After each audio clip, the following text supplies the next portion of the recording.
যে গত কয়েকদিন আগে যে মানিকগঞ্জের শিল্পী তিনি বলতেছেন যে আল্লাহর মুখ কয়টা, আল্লাহর একটা মুখ না টুক। তিনি বিভিন্নভাবে কটূক্তি করতেছেন, কটূক্তি করে বলতেছেন, যার কারণে মানিকগঞ্জবাসী তার উপর হামলা করেছে।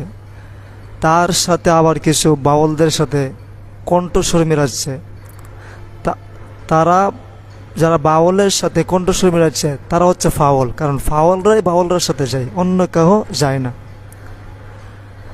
আমি চাই এইখানে যে তারা প্রতিবাদ করেছে, এই প্রতিবাদ দিয়ে সারা বাংলাদেশের বাউল গান বন্ধ হয়ে যাক।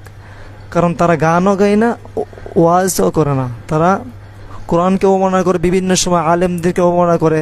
বিভিন্ন সময় বলে থাকে যে আলেমরা বিসমিল্লাহ জানে না, বিসমিল্লাহ হাকিকত জানে না, তরিকত জানে না, আলেমরা বিভিন্ন সময় ওয়াজ করে। এই সময় তারা বিভিন্ন সময় কটূক্তি করে থাকে।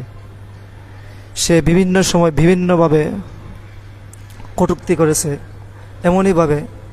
এজন্য তার সাথে আবার মুফতি আলাউদ্দিন জিহাদি সেও বলে যে মানুষ মানিকগঞ্জবাসী যে প্রতিবাদ করেছে তাদের প্রতি নিন্দা।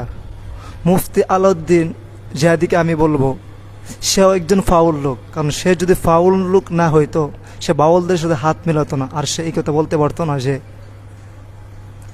মানিকগঞ্জবাসীদের প্রতি নিন্দা। আলেমরা প্রতিবাদ করেছে, মুসলিম যদি প্রতিবাদ করেছে, সে বিভিন্ন সময় শিরকি বেদাতি কথা বলেছে, মানুষের মধ্যে বিভ্রান্তি সৃষ্টি করেছে, বিভ্রান্তি সৃষ্টি সাধারণ মানুষের মধ্যে করে, যার কারণে মানুষের